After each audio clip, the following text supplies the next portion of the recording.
Bharat College of Nursing, Thiruvarur, Tamil Nadu. Affiliated to the Tamil Nadu Dr. MGR University. Admission open for BSc Nursing 2024. ACCA, CMA, CA പഠിച്ച തൊഴിൽ നേടാനുള്ള ശരിയായ മാർഗം എലാൻസ് ആണ്. മലയാള cinema ഹിറ്റുകളിൽ നിന്ന് ഹിറ്റുകളിലേക്ക് സഞ്ചരിക്കുന്ന സമയത്ത് ഒരു ഹിറ്റ് കോംബോയാണ് വീണ്ടും സ്ക്രീനിലേക്ക് വരാൻ പോകുന്നത്. അതിൽ ഒരാള് പാലമില്ല, എനിക്ക് മനസ്സിലാവണുണ്ടേ, കണ്ട് പരീക്ഷ ഇതിൽ നിന്ന് അഭിനയിച്ച സിനിമകളിൽ ഏറ്റവും ഓർക്കാൻ ഇഷ്ടമുള്ള സിനിമ നോണേ പറയാം. ഓ മൈ ഗോഡ്, അതിലൊരു കളിയുണ്ട്. ചൂട് കൊണ്ടൊരു പടം ഉണ്ടായി, വെയിൽ. അതിനുശേഷം ഷെയ്ൻ ദൈവമേ, ഇങ്ങനൊരു ജന്മ അല്ലെ, എല്ലാം പെർഫെക്റ്റ് ആയിട്ടല്ലേ, തികഞ്ഞല്ലേ? വാവ്, ഒന്നും ഉണ്ടാവുള്ളൂ. എനിക്ക് സ്കൂളിലും കോളേജിലും കിട്ടാതിരുന്ന സസ്പെൻഷൻ, TC എല്ലാം എനിക്ക് ഞാൻ ജോലി എടുത്തു തുടങ്ങിയപ്പോൾ കിട്ടി. അതും ഇങ്ങനെ കിട്ടും, സീസണലായിട്ട് തന്നോണ്ടിരിക്കും.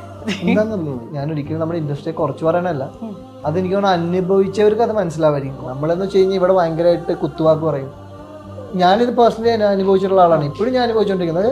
ആ രീതി ഭയങ്കര റോങ് ആണ്, ഒരിക്കലും അങ്ങനെ ചെയ്യാൻ പാടില്ല. ഒരു മാനുഷികമായ ഒരു പരിഗണന, അല്ലെങ്കിൽ ഒരു ആർട്ടിസ്റ്റിനോട് അയാളുടെ മനസ്സ് മനസ്സിലാക്കാനുള്ള ഒരു ശ്രമം. ഒരു പയ്യനെ നന്നായിട്ട് പറ്റിച്ച കഥ. ആഹാ, ടേപ്പ് കൊടുത്തത് വാങ്ങിയത് അങ്ങനെ ആർക്കാന്നൊക്കെ ഇങ്ങനെ വേണ്ട, പേര് പറയണ്ട.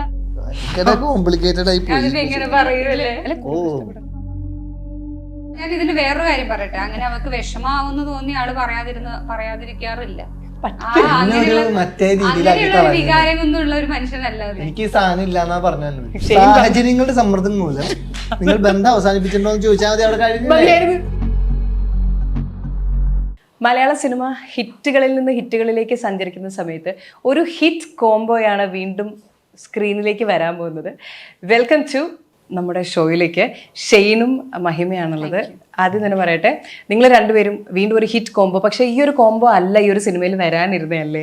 മഹിമ കുറച്ച് കഴിഞ്ഞിട്ടല്ലേ ജോയിൻ ചെയ്യുന്നത്? അതെ, ഇതില് ആദ്യം അപ്രോച്ച് ചെയ്തായിരുന്നു ഈ ക്യാരക്ടറിന്റെ. പക്ഷെ ആ സമയത്ത് ഞാൻ ഇങ്ങനെ വേറൊരു സിനിമയുടെ ഡേറ്റും കാര്യങ്ങളൊക്കെ ആയതുകൊണ്ട് എനിക്ക് ചെയ്യാൻ പറ്റാത്തൊരു അവസ്ഥയായിരുന്നു. പക്ഷെ അതിനുശേഷം എനിക്കൊന്ന് പ്രൊമോ വീഡിയോ ഒക്കെ വന്ന സമയത്ത് അനഘയായിരുന്നു ചെയ്യാനിരുന്നത്.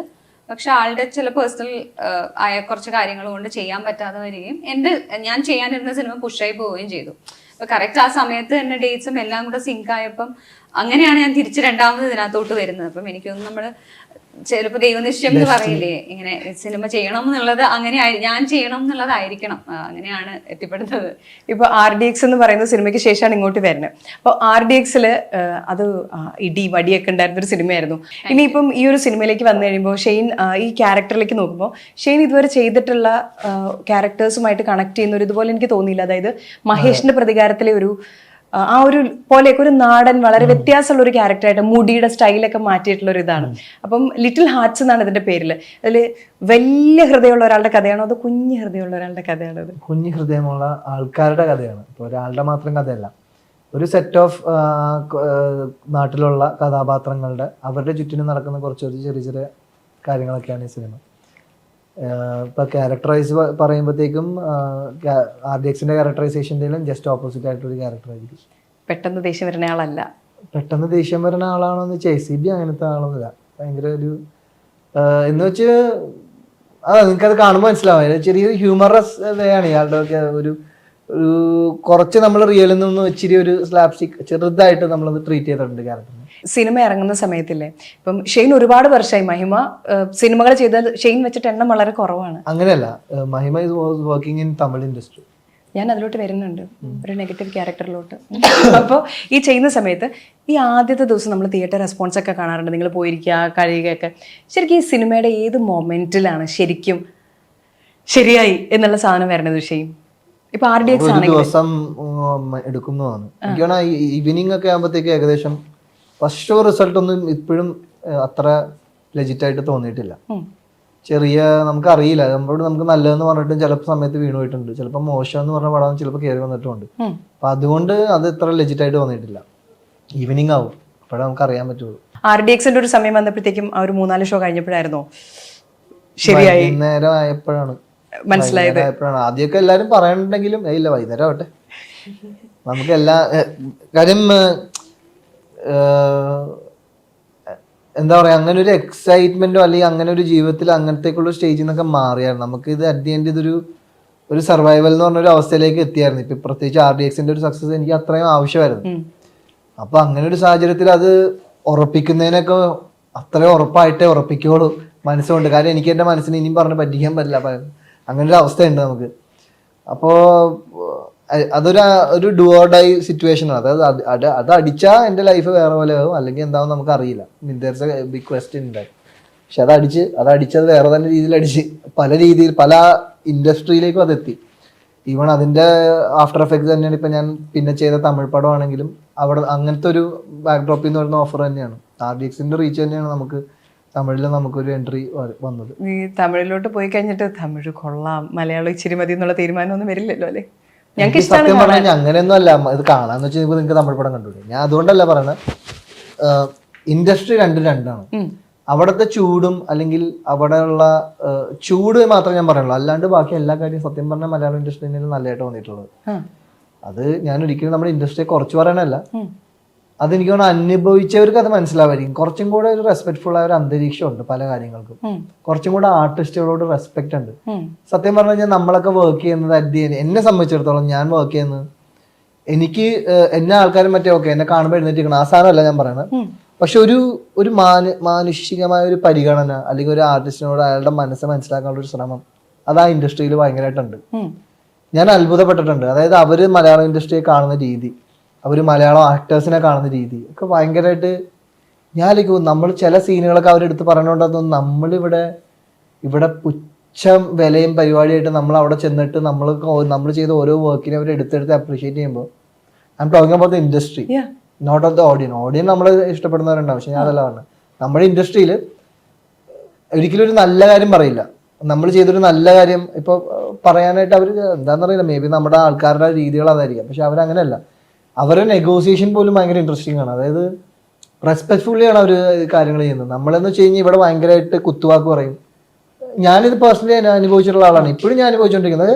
ആ രീതി ഭയങ്കര റോങ് ആണ്, ഒരിക്കലും അങ്ങനെ ചെയ്യാൻ പാടില്ല. പ്രത്യേകിച്ച് നമ്മളൊരു പടത്തിന് വേണ്ടി അത്രയും കമ്മിറ്റഡ് ചെയ്യാൻ വേണ്ടി നിൽക്കുന്ന ഒരാളുടെ മനസ്സ് കളർത്താണ് സത്യം പറഞ്ഞാൽ ചെയ്യുന്നത്. അത്തരം ഒരുപാട് നല്ല ക്വാളിറ്റികളുണ്ട് ആ ഇൻഡസ്ട്രിയിൽ നിന്ന്. ശരിക്കും നമ്മൾ പഠിക്കേണ്ട ആ ആൾക്കാരിൽ നിന്ന് നമ്മൾ പഠിക്കേണ്ട ഓരോ നല്ല കാര്യങ്ങളുണ്ട്. ഇനിയത്തെ റൗണ്ടിന്റെ പ്രത്യേകത എന്ന് പറഞ്ഞാൽ ഭയങ്കര എളുപ്പമാണ്, നുണ മാത്രമേ പറയാവുള്ളൂ. ഞാൻ ചോദിക്കണതിന് നുണയായിരിക്കണം ഉത്തരം. ഞാൻ ആദ്യം മൈമയുടെ അടുത്ത് സിമ്പിൾ മൈമയെ കുറിച്ച് ഇത്ര അഭിപ്രായം ചെയ്യുന്നുണ്ടെന്ന് ഞാൻ അറിയില്ല. തുടങ്ങുവാണേ. ഞാൻ ചുമ്മാ പറഞ്ഞേട്ടാ. പക്ഷെ ഞാനും പേര് മോനിഷ രാജി. അല്ല ഞാൻ ഒരു പ്രൊഡ്യൂസറുടെ പേര് പറഞ്ഞു, സോറി. പേര് നുണയെ പറയാവുള്ളൂ. പേര് ഒരാൾ കഴിഞ്ഞ അടുത്ത ആളോട് ചോദിക്കാം. ചാർലി. ജോലി ഗായിക. ഓ ഷെയ്ൻ ഗാർഡനർ. എത്ര പൂക്കളുണ്ട് തോട്ടത്തിൽ? തോട്ടത്തിൽ എത്ര പൂക്കളുണ്ട്? 5 പൂക്കളുണ്ട്. പേര് ചോദിക്കണില്ല, വേണ്ട, അത്ര ഗുണം വേണ്ട. ജാടയുണ്ടോ? ഉണ്ട്, നന്നായിട്ടുണ്ട്. ആൾക്കാർ പറയാറുണ്ടോ സഹിക്കാൻ? പിന്നെ സ്ഥിരമായിട്ട് ഞാൻ കേൾക്കുന്ന ഭയങ്കര ജാടയുമായി നിൽക്കുന്ന എല്ലാവരും പറഞ്ഞ് ഞാൻ കേൾക്കാറുണ്ട്. പക്ഷെ നമുക്ക് ജാട ഉള്ളതുകൊണ്ട് ഇപ്പൊ നമുക്കൊന്നും ചെയ്യാൻ പറ്റില്ലല്ലോ. ക്യാരക്ടറിലുണ്ട്, എന്നാ ചെയ്യണം? ഓക്കെ, നുണ മാത്രമേ പറയാവൂ. ജാടയുണ്ടോ? ഇല്ല, ജാടയില്ല, ഒട്ടുമില്ല. അപ്പൊ അത് എങ്ങനെ പിടിച്ചു വെക്കണോ ഷൈൻ ഈ ജാടയില്ലാതെ ഫീൽഡിലൊക്കെ? ഭയങ്കര പാടാ ചേച്ചി. എന്നാലും സഹിക്കില്ലേ? ഞാൻ തന്നെ എന്നെ സഹിക്കുന്ന ഇച്ചിരി കഷ്ടപ്പെട്ടോ അതിന്റെ ഇടയില്. അപ്പൊ എങ്ങനെ ആൾക്കാരെന്നെ പാടാ, ഭയങ്കര പാടാ. അടുത്തത് ഫാൻ ക്രേസ് മൊമെന്റ് കണ്ടു കഴിയുമ്പോൾ പലതിലും ഞാൻ കണ്ടു. അങ്ങനത്തെ ആളുകൾ വരിക, അടുത്തോട്ട് വരാൻ ശ്രമിക്കുക, നമ്മളിങ്ങനെ ബൗൺസേഴ്സ് ഒക്കെ ചുട്ട് നിൽക്കുക. ശ്രദ്ധിച്ചേക്കണേ. അപ്പൊ അത് കാണുമ്പോൾ സന്തോഷമാണോ സഹതാപമാണോ തോന്നാറ്? ആലോചിക്കണം. നുണ മാത്രമേ പറയാവുള്ളൂ. ഇതെന്താ നുണയാണ് പറയാവുള്ളൂ. അപ്പൊ എന്ത് ഉത്തരവും പറയാൻ നിങ്ങളുടെ ഇഷ്ടം. സന്തോഷം എന്നിട്ടുമാണ് ഇത് മറ്റേ ഇങ്ങനെ നുണയെ പറയാവൂ. സഹതാപം തോന്നാറുണ്ട്. എന്തിനാണ് ഇവരിങ്ങനെ അല്ലേ പുറകെ വരണേ? ഓ, എനിക്കത് ആലോചിച്ചിട്ട് നുണ മാത്രമേ പറയാവുള്ളൂ. എന്നെ തെറ്റിദ്ധരിക്കല്ലേ? നിഷ്കളങ്കമായ എന്റെ മുഖം, നിഷ്കളങ്കമായ എന്റെ ചോദ്യം. സഹതാപം തോന്നാറ്. അങ്ങനെ ഏറ്റവും അടുത്ത് സഹതാപം തോന്നിയത് എപ്പോഴായിരുന്നു ഒരു മൊമെന്റ്? ഇപ്പൊ എവിടെയാ പബ്ലിക് അപ്പിയറൻസിന് പോയേ? മറ്റേ ഒരു കണ്ണൂർ ഒരു ഇനോഗ്രേഷൻ കുറെ ആളൊക്കെ കൂടി. സഹതാപം തോന്നി. ഓക്കെ, അടുത്തത് അഭിനയിച്ച സിനിമകളിൽ ഏറ്റവും ഓർക്കാൻ ഇഷ്ടം ഉള്ള സിനിമ. ഇതിലൊരു ചെറിയ ഇടങ്ങേറുണ്ട്. ഓർക്കാൻ ഇഷ്ടമുള്ള സിനിമ, കഷ്ടപ്പെട്ട് ചോദ്യം എഴുതി കൊണ്ടുവന്നവർക്കൊരു വില തരും. നന്നായിട്ടുണ്ട്. ഇഷ്ടമുള്ള സിനിമ ഏറ്റവും രാത്രി നുണയെ 10 പറയാവൂ. ചോദ്യം ഒന്നുകൂടെ പറഞ്ഞു, നന്നായിട്ടൊന്ന് ആലോചിക്കട്ടെ. ചായയുണ്ടോ? അഭിനയിച്ച സിനിമകളിൽ ഏറ്റവും ഓർക്കാൻ ഇഷ്ടമുള്ള സിനിമ നുണയെ പറയാവൂ. Oh my god. ഞാൻ പണ്ടൊരു ഷോർട്ട് ഫിലിം ചെയ്തിട്ടുണ്ട്. അതെ, അതിന്റെ പേര് ഷോർട്ട് ഫിലിം പറ്റില്ല, അഭിനയിച്ച സിനിമ. കൊച്ചു കള്ളി. അവിടെ ഞാൻ അത് ഞാൻ വീണുപോയി. എന്റെ ദൈവമേ, എന്റെ നന്മ. ആ, അത് തന്നെ പറയണം. അഭിനയിച്ചത് തന്നെ പറയണം. അഭിനയിച്ചതിൽ മറ്റേ സർട്ടിഫിക്കറ്റ് കിട്ടി, സെൻസർ ബോർഡിന്റെ സർട്ടിഫിക്കറ്റ് കിട്ടി, തിയേറ്ററിൽ അങ്ങനെ ഇതിലൊരു കളിയുണ്ട്. എന്തായാലും കുട്ടി ആദ്യം പറയും. അതിൽ സന്തോഷമുള്ളതല്ലേ? നോണയാണ് സന്തോഷമുള്ള സങ്കടം തോന്നുന്നു. പറഞ്ഞു. അങ്ങനെയാണെങ്കിൽ ഞാൻ പിന്നെ ഇപ്പൊ റീസെന്റ് വില്ലനായി ചെയ്ത സിനിമ, അതില് കുറച്ച് വില്ലനസ് ഒക്കെ കാണിക്കുമ്പോൾ എനിക്ക് ഭയങ്കര സന്തോഷമൊക്കെ തോന്നിയിട്ടുണ്ട്. അപ്പൊ ഏറ്റവും ഇഷ്ടമുള്ള സിനിമ അതാണ്. സിനിമയുടെ പേര് അതാണ് ഞാൻ ചോദിക്കണം. സിനിമയുടെ തമിഴ്, അത് തമിഴ് പിടിച്ചതാണ്. ഒരു കാര്യമില്ലാതെ പിന്നെ ഞാൻ ചില ആൾക്കാരെ കൊന്നൊടുക്കുമ്പോ എനിക്ക് ഭയങ്കര സന്തോഷമൊക്കെ തോന്നിയിട്ടുണ്ട്. ഓക്കെ, സിനിമയുടെ പേര് രത്തം. ഓക്കെ. ഷെയ്ൻ അഭിനയിച്ച സിനിമകളിൽ ഏറ്റവും ഓർക്കാൻ ഇഷ്ടമുള്ള സിനിമ നുണയെ പറയാമോ? ഓർക്കാൻ ഇഷ്ടമുള്ള പടം നുണയെ പറയാമോ? എനിക്കാണെങ്കിൽ പിന്നെ കുറെ ഉള്ളതുകൊണ്ട് അതുകൊണ്ടാണ് ഇത് എടുത്തു പറയാം. 2-3 ഓപ്ഷൻ വേണം. 2-3 വേണ്ട, ഇത് കണ്ടുപിടി, ഫിൽട്ടർ ചെയ്തെടുക്കട്ടെ. ഏറ്റവും ഓർക്കാൻ ഇഷ്ടമുള്ളതെന്ന് പറഞ്ഞാൽ ഫിൽട്ടർ ചെയ്തിട്ട് ഞാൻ വെയിറ്റ് ചെയ്യാം. ഓക്കെ,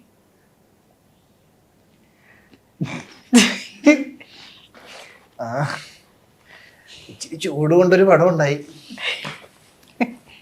വെയിൽ. ഓക്കെ. അതിനുശേഷം ഷെയ്ൻ മുടി വെട്ടാറില്ല. പിന്നെ എനിക്ക് കത്രിക കാണുമ്പോ പേടി. ബാർബറുടെ അടുത്ത് ചെന്ന് കഴിയുമ്പോ ബാർബർ ഷോപ്പില് സ്റ്റൈലിസ്റ്റിന്റെ അടുത്തൊക്കെ ചേട്ടാ എന്താണേലും താടി പഠിച്ചു, പക്ഷെ മുടി പാടില്ല. അത് മുടി ഞാൻ വെട്ടിക്കോളാം ചേട്ടാ. ഇപ്പൊ വീട്ടില് മേടിച്ചിട്ടുണ്ടെന്ന് സെറ്റൊക്കെ ട്രിമ്മറൊക്കെ ഷെയ്ൻ സ്വന്തമാണ്. അതെ, ഞാനിപ്പോ സൈഡായിട്ട് സലൂണും നടത്തുന്നുണ്ട്. വെട്ടി പഠിച്ചിട്ടെ. വാവ്, നല്ല ജോലിയാണോ. ഗുണമില്ലേ? അതോടുകൂടി ബിസിനസ് ഒരു സൈഡില്. ഈ റൗണ്ടിലെ ലാസ്റ്റത്തെ ക്വസ്റ്റ്യൻ ഷെയ്നോട് ആദ്യം ചോദിക്കണം. നന്നായി പറയണം എന്ന് പല തവണ തോന്നിയിട്ടും ഇനിയിപ്പോ അത് അവക്ക് വിഷമാവണ്ട എന്നോർത്ത് പറയാതിരുന്ന 3 കാര്യങ്ങൾ. എനിക്ക് വിഷമാവണ്ടെന്നാ? പിന്നെ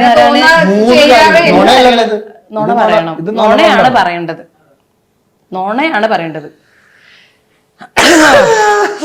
നുണ വേണം. ഓ, സത്യമാണ് എനിക്ക് എളുപ്പമായിരുന്നു ഒന്ന് കാണാൻ. അല്ല, ഞാൻ ഇതിന് വേറൊരു കാര്യം പറയട്ടെ. അങ്ങനെ അവർക്ക് വിഷമാവുന്ന തോന്നി ആള് പറയാതിരിക്കാറില്ല. അങ്ങനെയുള്ള വികാരമൊന്നും ഉള്ള ഒരു മനുഷ്യനല്ല. നേരെ ഇട്ടായാലും ഇല്ലല്ലോ. എനിക്ക് ഈ സാധനം ഇല്ലാന്നാ പറഞ്ഞത്. ലിറ്റിൽ ഹാർട്ട്സ് ഇല്ലത് പേര് മാത്രമേ ഉള്ളൂ. ഇത്ര വലിയ സിനിമയിൽ അഭിനയിച്ചിട്ടും പക്ഷെ അത് ഇല്ലാന്നാണ് പറഞ്ഞത്. മുഖത്ത് നോക്കി ഇങ്ങനെ പറയുമെന്നാണ് പറഞ്ഞത്. അങ്ങനെ ഷെയ്നോട് പറയാൻ ആഗ്രഹിച്ചിട്ട് പറയാതിരുന്ന കാര്യം നുണയെ പറയാവോ? പറയാതിരുന്ന കാര്യമോ? ഞാൻ പറഞ്ഞ കാര്യം പറയാം അല്ലേ? ഷെയ്നോട് പറയാൻ ആഗ്രഹിച്ചിട്ട് ഞാൻ പറഞ്ഞ കാര്യം അങ്ങനെയാണോ? ഷെയ്നോട് പലതും പറയണമെന്ന് തോന്നി, പക്ഷെ ശരിക്കുള്ള ചോദ്യം എന്ന് പറയുന്നത് പറയണമെന്ന് വിചാരിച്ചിട്ട് ഞാൻ പറഞ്ഞ കാര്യങ്ങൾ അതല്ലേ? അങ്ങനെയൊക്കെ പറയാം. അതെ, അതല്ലേ സംഭവം. എനിക്ക് എന്റെ തല ഒന്നും പ്രവർത്തിക്കണില്ല. എന്റെ പൊന്നെ, മാത്സ് പഠിക്കണ തോന്നുന്നു. അപ്പൊ അങ്ങനെയാണെങ്കിൽ ഷെയ്നോട് ഞാൻ വിചാരിച്ചിട്ട് പറയാന്ന് വിചാരിച്ചിട്ട് പറയാതിരുന്ന ചോദ്യം ഒന്ന് മനസ്സിലാക്കി എടുക്കട്ടെ.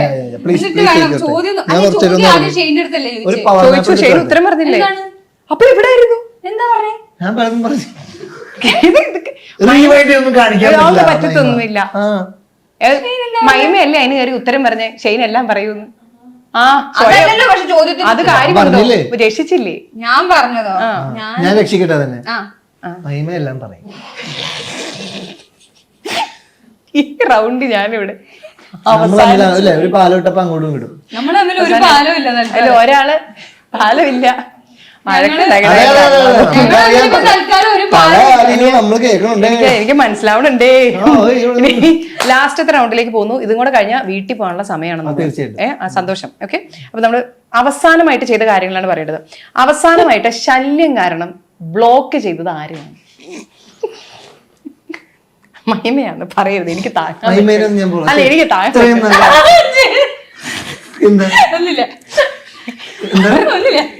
ഇല്ല, ഞാൻ വേണ്ടേ വിട്ടു. വേറെ ആരെങ്കിലും മഹിമ ഒന്ന് ഇത് കഴിഞ്ഞ് വിളിച്ചു നോക്കണേ. ദേഷ്യം വന്നിട്ട് ശല്യം കാരണം പണ്ടാരം പറ്റുന്നില്ല. ചോദ്യത്തിന് തിരിച്ചല്ലേ ഉത്തരം പറയാം. ഇത് സത്യമാ. റൗണ്ട് മാറി സത്യമാ. സത്യം. ഞാൻ ഈ ഇൻസ്റ്റാഗ്രാമില് ഈ പറഞ്ഞ ചില ഭയങ്കര റോങ് മെസ്സേജ് ഒക്കെ ആയിരിക്കും ചിലവര് വളരെ അപൂർവമായിട്ട്. അപ്പൊ അതൊക്കെ ഞാൻ ബ്ലോക്ക് ചെയ്തത്. അപ്പൊ ലാസ്റ്റ് ടൈം എന്തോ ഒരു ജാതി അങ്ങനെ എന്തോ ഒരു സാധനമൊക്കെ വെച്ചിട്ട് ഒരുത്തൻ ഭയങ്കര എന്തോ ഒരു സാധനമൊക്കെ അടിച്ചു. എനിക്ക് വർക്കായിരുന്നു, ഞാൻ ബ്ലോക്ക് ചെയ്തത്. അങ്ങനെയൊക്കെ ഞാൻ എന്നോട് അപ്പോഴേ ബ്ലോക്ക് ചെയ്തത്. പിന്നെ കാണണ്ടല്ല. ആ ഒരു വേറെയുള്ള വളരെ നല്ലതാണ്. ജീവിതത്തിൽ അങ്ങനെ ഉണ്ടായിരുന്നെങ്കിൽ എന്ത് രസം. ആ നേരെ പോയി ബ്ലോക്ക് ചെയ്ത് കഴിഞ്ഞാൽ പിന്നെ ആ ജീവിതത്തിൽ അവനെ കാണുകയില്ല. സത്യമായിട്ട് ഞാൻ ആഗ്രഹിച്ചിട്ടുണ്ട്. പക്ഷെ പറ്റത്തില്ല, ജീവിതമല്ലേ. മഹിമ ഏറ്റവും അവസാനമായിട്ട് ബ്ലോക്ക് ചെയ്ത ആരെയും ബ്ലോക്ക് ചെയ്തിട്ടില്ല. ഞാൻ ആരെയും അങ്ങനെ ബ്ലോക്ക് ചെയ്തിട്ടില്ല. എനിക്കൊന്ന് പണ്ടെങ്ങാനും വല്ല എന്തെങ്കിലും ചെയ്തെങ്കിലും മാത്രമേ ഉള്ളൂ. കണ്ട് പരീക്ഷ ജീവിതം എന്താ സന്തോഷമായിട്ട് മുന്നോട്ട് പോണ പിള്ളേര്, ആരും ബ്ലോക്ക് ചെയ്യണ്ടാത്ത പിള്ളേര്. ഒരുപാട് പഠിക്കാനുണ്ടെന്നേ ഇതിൽ നിന്ന്. മഹിമ റൗണ്ട് സത്യം പറയേണ്ട റൗണ്ട്. ഓക്കെ, അടുത്തത് എനിക്കറിയാം. എന്നോടാണ് ചോദിക്കുന്നത്. പാലം ഇല്ല അവിടെ, ചോദിക്കേണ്ട കഴിഞ്ഞ്. അടുത്തത് പോലീസ് സ്റ്റേഷനിൽ അവസാനമായിട്ട് പോയത് എന്തിനാ പോയത്? പോലീസ് സ്റ്റേഷനിൽ അവസാനമായിട്ടാ പോയിട്ടുണ്ടോ? പോയിട്ടൊക്കെ ഉണ്ട്. എന്നെ പോയിട്ടുണ്ടായ ഒരു സിറ്റുവേഷൻ പറയാം. എനിക്ക് അവസാനമായിട്ട് പോയത് എനിക്ക് കറക്റ്റ് ഓർക്കാൻ പറ്റുന്നില്ല. പോയത് മതി. ലൈസൻസ് എടുക്കുന്നതിന് മുമ്പ് സ്കൂട്ടർ ഓടിച്ചുകൊണ്ട് പിറ്റേ ദിവസം എക്സാം ആണ്. അങ്ങനെ കണ്ണിന് പവർ കയറ്റാനായിട്ട് ഒരു സ്ഥലത്ത് കൊടുത്തിട്ടുണ്ട്. അപ്പൊ പഠിക്കണമെങ്കിൽ ഗ്ലാസ് വേണമല്ലോ. അങ്ങനെ ഞാൻ സ്കൂട്ടറൊക്കെ ഓടിച്ച് ജാക്കറ്റ് ഒക്കെ ഇട്ട്, കാര്യം മെലിഞ്ഞിരിക്കുന്ന ആളാണല്ലോ, അങ്ങനെ നല്ല തടിച്ചിരിക്കുന്ന ജാക്കറ്റ് ഒക്കെ ഇട്ട് പോണേ, ഹെൽമെറ്റ് ഒക്കെ വെച്ച് ആരും അറിയാത്ത രീതിയിൽ പോയിക്കൊണ്ടിരിക്കണ്ട. നോക്കുമ്പോ പോലീസുകാർ കൈകാട്ടി. അപ്പൊ തന്നെ സംസാരമൊക്കെ കുഞ്ഞു സൗണ്ടൊക്കെ വന്നത്. അപ്പൊ തന്നെ അവർക്ക് പിടികിട്ടി ലൈസൻസ് ഉണ്ട്, ലേണേഴ്സ് എടുത്തു എന്നൊക്കെ പറഞ്ഞിട്ട് എന്താണ്ടൊക്കെ തള്ളിക്കൊണ്ടിരിക്കുന്നേട്ടാ. അപ്പൊ തന്നെ മോൻ ഈ ജീപ്പിൽ കയറിക്കൊന്നു. അയ്യോ സാർ, എനിക്ക് ലൈസൻസ് ഇല്ല, എനിക്കൊന്നുമില്ല, എന്നെ അറസ്റ്റ് ചെയ്തത്. ഈസി. പക്ഷെ അതൊന്നും ഞാനെപ്പോഴും ഭയങ്കര ധൈര്യത്തോടെ കേട്ടാ നിൽക്കണം. ഞാൻ നേരെ ജീപ്പിൽ കയറിയിരിക്കുമ്പോൾ കാണുന്ന സീൻ എന്ന് വെച്ചാൽ എന്റെ ബെസ്റ്റ് ഫ്രണ്ടും എന്റെ ചേട്ടനും കൂടെ അപ്പുറത്തെ ബേക്കറിയിൽ നിന്ന് ജ്യൂസൊക്കെ കുടിച്ചോണ്ടിരിക്കുമ്പോ എന്നെ ജീപ്പിൽ കൊണ്ടു. അപ്പൊ തന്നെ ഇവനെന്ത് ചെയ്ത്, എനിക്ക് 9th or 10th എങ്ങാണ്ടാന്ന് തോന്നുന്നു ആ സമയത്ത്. ലൈസൻസ് ഇല്ലാത്തതിന് മുമ്പെന്ന് പറഞ്ഞു. അപ്പൊ ലേണേഴ്സും ഇല്ല, ഒന്നുമില്ല. ഇത് മനുഷ്യൻ ഞാൻ ലേണേഴ്സ് ഉണ്ട്, അപ്പൊ ലൈസൻസ് 6 മാസത്തേക്ക് ചുമ്മാ പറഞ്ഞ. അപ്പൊ അങ്ങനെ കൊണ്ടുപോയൊരു ഓർമ്മയുണ്ട്. എന്നിട്ട് പിന്നെ അപ്പൊ തന്നെ വാപ്ചിയുടെ ആരൊക്കെ വിളിച്ച് നേരെ കൊച്ചാട് വിട്ടേരത്. പിന്നെ അവര് വിചാരിക്കണം എന്താ സീന്, ഞാൻ മറ്റേ വലിയ ജാക്കറ്റും ഒരു ഡിയോ സ്കൂട്ടറൊക്കെ ഓടിച്ച്. കണ്ടിട്ടുണ്ടോ പോലീസ് സ്റ്റേഷൻ? പാസ്പോർട്ട് വെരിഫിക്കേഷൻ അതിന് അവിടെ സെറ്റില്ലേ, സിനിമ സെറ്റിലൊക്കെ പോലീസ് സ്റ്റേഷൻ കണ്ടിട്ടുണ്ടോ? പോലീസായിട്ട് അഭിനയിച്ചിട്ടുണ്ടോ താങ്കൾ? എത്തിയിട്ടില്ല, നമ്മള് നെഗറ്റീവ് കൊല്ലൊക്കെ എത്തിയിട്ടുള്ളൂ. ഇനി അടുത്തത് പ്രിൻസിപ്പലിന്റെ റൂമിൽ കയറിയത്. പ്രിൻസിപ്പലിന്റെ റൂമിലൊക്കെ എത്തിയിട്ടുണ്ട്. സസ്പെൻഷൻ കിട്ടിയിട്ടില്ല. അതിന്റെ അടുത്ത് വരെ എത്തിയിട്ട് മിസ്സായി പോയി. ജസ്റ്റ് അത് കിട്ടിയില്ല മാത്രമേ ഉള്ളൂ. അതെ, എനിക്ക് അതിന് വരെ എന്റെ ജോലിയിൽ കിട്ടുന്നുണ്ടല്ലോ, ഇടക്കിടക്ക് ബാൻ ചെയ്യുന്നില്ല. അല്ല, അത് ഞാൻ ചോദിച്ചില്ല. എനിക്ക് സ്കൂളിലും കോളേജിലും കിട്ടാതിരുന്ന സസ്പെൻഷൻ, TC എല്ലാം എനിക്ക് ഞാൻ ജോലി എടുത്തു തുടങ്ങിയപ്പോ കിട്ടി. അതും ഇങ്ങനെ കിട്ടും, സീസണലായിട്ട് തന്നോണ്ടിരിക്കും. എന്താന്ന് പറഞ്ഞത്, രാജഗിരിയിൽ പഠിക്കുന്ന സമയത്ത് ഭയങ്കര സൈലന്റ് ആയിട്ടുള്ള ഒരാളായിരുന്നു എന്നാണ് കേട്ടേക്കുന്നത്. ജീവിതം ഇങ്ങനെ ആക്കിയത്. അധികാരോട് സംസാരിക്കില്ല. അന്ന് കൂടെ പഠിച്ചവരും പറയണതാണ്, ഭയങ്കര സൈലന്റ് ആണ്, പഠിക്കാൻ വരണു, തിരിച്ചു പോണു, അതുകൊണ്ട് അവിടെ സസ്പെൻഷൻ ഉണ്ടായിട്ടില്ല എന്ന് അറിയാം. പക്ഷേ ഇത് ഭീകരമായിരുന്നു. പക്ഷേ ഇനിയിപ്പോ ഇല്ലല്ലോ, ഇപ്പൊ നമ്മൾ ഓക്കെയാണ്. Little hearts. ഓക്കെ, പ്രിൻസിപ്പലിന്റെ റൂമിൽ കയറിയത്. ഞാൻ ഇതിന്റെ ഉത്തരം ഞാൻ പറയണോ? ഉണ്ട്, പ്രശ്നം അല്ലല്ല, ഞാൻ വല്ല രജിസ്റ്റർ എടുക്കാനോ അല്ലെങ്കിൽ മെമ്മോ എടുക്കാനോ ഞാനും പോയെങ്കിലായി. ആ ഭാഗത്ത് ഞാൻ ക്ലാസിന്റെ പുറത്ത് പോലും നിന്നിട്ടില്ല. ശരി, ആ കോമ്പിനേഷൻ ലിറ്റിൽ ഹാർട്ട്സ് ആ ഒരു സിനിമയുടെ ഇത് നമ്മൾ ട്രെയിലറിൽ കണ്ട പോലെ. ദൈവമേ, പുട്ടും ഇങ്ങനെ ഒരു ജന്മം അല്ലെ, എല്ലാം തികഞ്ഞല്ലേ? ഒന്നും ഉണ്ടാവുള്ളൂ. അത് ശരിയാണ്, അത് മാത്രമേ കാണത്തുള്ളൂ. ഇനി അവസാനമായിട്ട് മഹിമ ശ്രദ്ധിക്കൂ. അവസാനമായിട്ട് അമ്മയുടെ വഴക്ക് കേട്ടത് എപ്പോഴാണ്? മഹിമ പറയണ്ട, ഷെയ്ൻ പറയട്ടെ. തിരിച്ചായിരിക്കും പറഞ്ഞിട്ടുണ്ടാവും. എന്താ ഷെയ്ൻ ഞാൻ എല്ലാ ദിവസവും കേൾക്കും ഉറപ്പാണ്, എനിക്കറിയാത്. എന്റെ സ്വഭാവം വെച്ച് കേൾക്കും. അവസാനമായിട്ട് വഴക്ക് കേട്ടത് എന്തിനാണ്? ഞാനെന്നും കേൾക്കാറുണ്ട്. ഓ, ഞാൻ ഓർത്ത് എനിക്ക് ജീവിതത്തിൽ വഴക്ക് കേട്ടിട്ടില്ല. ഞാൻ ഓർത്ത് അവിടെ മറ്റേ അമ്മ എന്റെ അമ്മ എന്നെ ആ സീനാന്ന് പറഞ്ഞു. അല്ല വഴക്കൊക്കെ ഞാൻ എന്നും കേൾക്കാറുണ്ട്. എന്തിനാ ഏറ്റവും കൂടുതൽ വഴക്ക് കേൾക്കണേ? എനിക്ക് തോന്നുന്നു എന്റെ ഈ ഒരു ആറ്റിറ്റ്യൂഡിൽ ഒരു സാമട്ടുണ്ട് എനിക്ക് എല്ലാ കാര്യത്തിലും. അതായത് സാമട്ട് എന്ന് പറയും, സാമട്ട് എന്ന് പറയും. കേട്ടിട്ടില്ല. സാമട്ട് വന്ന പോലെ വരട്ടെ, ഇങ്ങനെ എങ്ങനെയും എല്ലാത്തിനും ഒരു സാമട്ട എനിക്ക്. അപ്പം അതിന് ഞാൻ ഒരുപാട് എല്ലാ കാര്യത്തിലും അതുണ്ടാവും കേട്ടോ. ചെറിയ ചെറിയ കാര്യങ്ങളിൽ തൊട്ട് അതുണ്ടാവും. ഇപ്പൊ ഈവൻ ഞാൻ പാക്ക് ചെയ്യുന്ന രീതിയാണെങ്കിലും, ഞാൻ റൂമിൽ സാധനങ്ങൾ വെക്കുന്ന രീതിയാണെങ്കിലും, ഞാൻ ഡ്രസ് ചെയ്യുന്ന രീതിയാണെങ്കിലും, ഞാൻ സംസാരിക്കുന്നതാണെങ്കിലും, ഞാൻ ഹാൻഡിൽ ചെയ്യുന്ന രീതി, എല്ലാത്തിലും ഒരു സാമട്ടുണ്ട് എനിക്ക്. അതിന് ഞാൻ വഴക്ക് വെക്കാറുണ്ട്. മാറ്റങ്ങളില്ല. ഓ, എന്തിനാ വെറുതെ, അതിന്റെ ആവശ്യമില്ലല്ലോ. ഇനി ടേപ്പ് കൊടുത്തത് വാങ്ങിയത് എങ്ങനെ ആർക്കാന്നൊക്കെ ഇങ്ങനെ വേണ്ട, പേര് പറയണ്ട. അവസാനമായിട്ട് ടേപ്പ് കൊടുത്തത് അല്ലെങ്കിൽ വാങ്ങിയത് ഏതെങ്കിലും ഒരെണ്ണം പറഞ്ഞാൽ മതി. ഷർട്ട് പ്രണയത്തിൽ ഏറ്റവും അവസാനമായി തേപ്പ് കൊടുത്തത് അല്ലെങ്കിൽ വാങ്ങിയത് അടുത്തായിരുന്നു. അതിൽ ഏതാണ് ചെയ്തത്? തേപ്പ് കൊടുക്കുമായിരുന്നോ വാങ്ങുമായിരുന്നോ ചെയ്തത്? സിമ്പിൾ. കോംപ്ലിക്കേറ്റഡ് ആയി പോയി. അല്ലെ, കൊടുത്തതാണോ വാങ്ങിയതാണ്? സിമ്പിൾ ആയിട്ടുള്ള ഈ ചോദ്യങ്ങൾ. അറിയാതെ കൊടുക്കേണ്ടി വന്നു. അറിയാതെ കൊടുക്കേണ്ടി വന്നു സാഹചര്യങ്ങളുടെ സമ്മർദ്ദം കൊണ്ട്. അയ്യോ പാവം. അല്ല, അതിപ്പോ അങ്ങനെയല്ല, കുറച്ച് പറ്റിപ്പോയി. ആഗ്രഹിച്ചിട്ടല്ല, വേദനിപ്പിക്കാൻ ആർക്കും ആഗ്രഹമില്ലല്ലോ. ആഗ്രഹമില്ലല്ലോ. പക്ഷെ വേണ്ടി വന്നു. മൈമ ഇല്ലായിരിക്കും ജീവിതത്തിൽ. തേച്ചിട്ടില്ല, എന്നെ തേപ്പിച്ചിട്ടില്ല. പറ, കള്ളം പറ. ജീവിതത്തിൽ ഒന്നുമില്ല. ഇല്ല, കഴിഞ്ഞ ഇന്റർവ്യൂല് പറഞ്ഞിട്ടുണ്ടേ. എന്ത്? എന്നോട് എന്താ പറഞ്ഞു? പറ. എന്ത്? ഒരു പയ്യനെ നന്നായിട്ട് പറ്റിച്ച കഥ. ആഹാ, മറന്നുപോയി. എനിക്ക് നല്ല ഓർമ്മയുണ്ട്. ഞാൻ ആരെയും പറ്റിച്ചിട്ടില്ല. തേച്ചില്ലേ? ഞാൻ ആരെയും തേച്ചിട്ടില്ല. ഞാൻ എന്നെ കൊണ്ടാവുന്ന വിധം മാക്സിമം പിടിച്ചു നിൽക്കാൻ നോക്കാറുള്ളൂ. ഇങ്ങോട്ട് തേപ്പ് മേടിക്കുവാണോ ചെയ്തേ? തേപ്പ് മേടിച്ചിട്ടുമില്ല ഞാൻ. ചുമ്മയാ. ഇന്റർവ്യൂ ഞാൻ എടുക്കും. ഞാൻ ആൻസനും മഹിമയും കൂടി ഇരുന്ന് ഇന്റർവ്യൂവിൽ പറഞ്ഞതാ. എന്ത് തേപ്പ് ഞാൻ കൊടുത്തു? തേപ്പിന്റെ കഥ പറഞ്ഞു എന്നോട്. അത് ഇപ്പൊ എത്ര വർഷമായി? മാസങ്ങളായിട്ടുള്ള. ഞാൻ തേപ്പ് കൊടുത്തുന്നാ? തേപ്പ് കൊടുക്കുവാണോ വാങ്ങുവാണോ ചെയ്തതെന്ന് അതില് പറഞ്ഞു. മാർക്ക്? ഓ, അതാണോ? അത് തേപ്പാണോ? പിന്നെ 7ാം ക്ലാസ്സിൽ പഠിച്ചൊരു കൊച്ചിനോട്. അത് 5ാം ക്ലാസ്സിൽ പഠിക്കുമ്പോ എനിക്കൊരു, അതാണോ അവസാനത്തെ? അതാണോ പറയണേ? അതൊന്നും അല്ല, വേറെന്തോ ഉണ്ട്. അതാണ് അത് മെയിൻ ആയിട്ട് പറയാതിരിക്കാൻ വേണ്ടിട്ട് ഒളിച്ചു വെക്കാണ്. ഇല്ല, ഞാൻ ആരെയും തേച്ചിട്ടില്ല. എനിക്ക് ആ സ്വഭാവം ഇല്ല. എന്നെ തേച്ചിട്ടേ ഉള്ളൂ. എന്നെ ആരും തേച്ചിട്ടൊന്നുമില്ല. അപ്പൊ ജീവിതത്തിൽ പ്രേമിച്ചിട്ടില്ല. പ്രേമിച്ചിട്ടില്ല, തേച്ചിട്ടില്ല, തേപ്പിച്ചിട്ടില്ല. അതെന്താന്നറിയോ? ഞാൻ ആരെയും തേച്ചിട്ടില്ല. എന്റെ ഒരു സ്വഭാവം വെച്ചിട്ട് ഞാൻ ആരെയും അങ്ങനെ അതായത് നമ്മള് എന്നെ കൊണ്ട് മാക്സിമം ഏത് എക്സ്റ്റെന്റ് വരെ നമ്മളെ കൊണ്ട് പിടിച്ചു നിൽക്കാൻ പറ്റുമോ ആ എക്സ്റ്റെന്റ് വരെ പിടിച്ചു നിൽക്കുന്ന ഒരാളാണ്. അതുകൊണ്ട് ഞാൻ ആരെയും തേച്ചിട്ടില്ല, എന്നെയും ആരും തേച്ചിട്ടൊന്നുമില്ല. സാഹചര്യങ്ങളുടെ സമ്മർദ്ദം കൊണ്ട് ചിലത് അവസാനിപ്പിക്കേണ്ടി വന്നു. തേപ്പല്ല, വാക്ക് തെറ്റിപ്പോയതാണ്. എന്റെ മൈമ എന്നോട് ക്ഷമിക്കണം. അത് ചോദിച്ചാൽ മതിയായിരുന്നു. സോറി, ഞാനേ സാഹചര്യങ്ങളുടെ സമ്മർദ്ദം മൂലം നിങ്ങൾ ബന്ധം അവസാനിപ്പിച്ചിട്ടുണ്ടോ എന്ന് ചോദിച്ചാൽ മതി. അവിടെ കഴിഞ്ഞു. എന്തായാലും കാര്യങ്ങൾ ഇവിടെ വരെ എത്തിച്ച സ്ഥിതിക്ക് 1-2 ചോദ്യങ്ങളോട് കൂടി തിരിച്ചു പിടിക്കുകയാണ്. കഴിഞ്ഞു, പെട്ടെന്ന് തീർന്നു. ഒരെണ്ണേ ചോദിക്കാവുള്ളൂ. അങ്ങനെ എന്നാ ശരി. ഇപ്പം ഇതിനു മുന്നേ നിങ്ങൾ RDX ചെയ്ത ഒരു ലേഡി പ്രൊഡ്യൂസർ ആയിരുന്നു. ഇത്തവണ ഒരു ലേഡി പ്രൊഡ്യൂസറാണ്. അപ്പം 2 ലേഡി പ്രൊഡ്യൂസർമാരുടെ കൂടെ വർക്ക് ചെയ്യുമ്പോൾ വേറെയും വർക്ക് ചെയ്തിട്ടുണ്ട്. എന്തെങ്കിലും വ്യത്യാസമുണ്ടോ? കാരണം ഞാൻ സാൻഡ്രയെ കഴിഞ്ഞോടെ ഇന്റർവ്യൂ ചെയ്ത സമയത്ത് സാൻഡ്ര പറഞ്ഞിട്ടുണ്ടായിരുന്നു, നമ്മൾ പ്രൊഡ്യൂസ് ചെയ്യുന്ന സമയത്ത് പലപ്പോഴും ആണുങ്ങൾക്ക് എളുപ്പമുള്ള അത്ര എളുപ്പമല്ല ഒരു ലേഡി പ്രൊഡ്യൂസറിന് വന്നു കഴിയുമ്പോഴെന്ന്. അങ്ങനെ ഒരു വ്യത്യാസം അങ്ങനെ സാൻഡ്ര പറഞ്ഞുകൊണ്ടാണ് ഞാൻ ചോദിക്കണേ. സോ അങ്ങനെ ഒരു വ്യത്യാസം അവരുടെ കൂടെ വർക്ക് ചെയ്യുമ്പോൾ ഉണ്ടോ? എനിക്കിപ്പം ഇപ്പൊ സാൻഡ്ര ചേച്ചി പറഞ്ഞ ആസ്പെക്ട് എനിക്ക് അറിയില്ല. എന്താന്ന് വെച്ചാൽ ഞാൻ അങ്ങനെ ഇതിന്റെ ബുദ്ധിമുട്ടുകൾ എന്താന്നുള്ളത് എനിക്ക് അറിയാത്തത് കൊണ്ട് എനിക്ക് അതിനെപ്പറ്റി പറയാൻ പറ്റില്ല. ഒരു പടം പ്രൊഡ്യൂസ് ചെയ്യുക ഒരു ഫീമെയിൽ പ്രൊഡ്യൂസറിനും ഒരു മെയിൽ പ്രൊഡ്യൂസറിനും ഉണ്ടാകുന്ന ബുദ്ധിമുട്ടുകളുടെ ആ ആസ്പെക്റ്റിൽ എനിക്ക് ചിന്തിക്കാനോ എനിക്ക് പറയാൻ അറിയില്ല. പക്ഷെ എനിക്ക് തോന്നുന്നു ഇപ്പം സാൻഡ്ര ചേച്ചി ആയാലും സാൻഡ്ര ചേച്ചി വർക്ക് ചെയ്യുന്ന രീതി, നമ്മളിപ്പോ ഒരു വീട്ടിൽ എങ്ങനെയാണ് ഒരു സ്ത്രീ ഒരു വീട്ടമ്മ അല്ലെങ്കിൽ വീട്ടിലെ കാര്യങ്ങളൊക്കെ ഹാൻഡിൽ ചെയ്യും, എല്ലായിടത്തും അവരുടെ കൈയെത്തുമല്ലോ.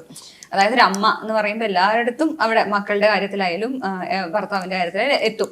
അത് സ്ത്രീകൾക്ക് ബേസിക്കലി ഉള്ള ഒരു അവരുടെ ഒരു നേച്ചറാണ്, ക്വാളിറ്റിയാണ്. അപ്പൊ അത് ഞാൻ സാൻഡ്ര ചേച്ചിയിൽ കണ്ടിട്ടുണ്ട്. അതായത് എല്ലാം സാൻഡ്ര ചേച്ചി തന്നെ ചെയ്ത് എല്ലാരെയും വിളിച്ച് സംസാരിക്കുന്നതും ചെയ്യുന്നതും ഒക്കെ സാൻഡ്ര ചേച്ചി തന്നെ മുൻകൈ എടുത്ത് ചെയ്യുന്നത് ഞാൻ നോട്ടീസ് ചെയ്തിട്ടുണ്ട്. അപ്പൊ എനിക്ക് അതൊരു quality, ഞാൻ നോട്ടീസ് ചെയ്ത ഒരു കാര്യമാണ്. ഇതിനു മുന്നേയും സോഫി മാം ആയാലും അതെ, സോഫി ചേച്ചിക്കായാലും ഇതേ ഒരു ക്വാളിറ്റി ഞാൻ കണ്ടിട്ടുണ്ട്. എന്തായാലും ഇത്രയും നേരം ഞങ്ങൾക്ക് തന്നതിന് thank you so much. Cinema super ഹിറ്റായി വരട്ടെ. ഇതൊരു സന്തോഷം. ആമേന്നാണ്. കോടികളിലോട്ട് മലയാള സിനിമ ഓടുന്ന കൂടെ നമ്മളും അങ്ങനെ തന്നെ വരാനായിട്ട് പറ്റട്ടെ. ഏറ്റവും അടുത്ത സിനിമയ്ക്ക് നമ്മൾ ഇനിയും കണ്ടുമുട്ടുമെന്ന പ്രതീക്ഷയിൽ ഹിറ്റ് ജോഡികളോട് thank you so much. Thank you. Bharat College of Nursing, Thiruvarur, Tamil Nadu. Affiliated to the Tamil Nadu Dr. MGR University. Admission open for BSc Nursing 2024. ACCA, CMA, CA പഠിച്ച തൊഴിൽ നേടാനുള്ള ശരിയായ മാർഗം എലാൻസ് ആണ്.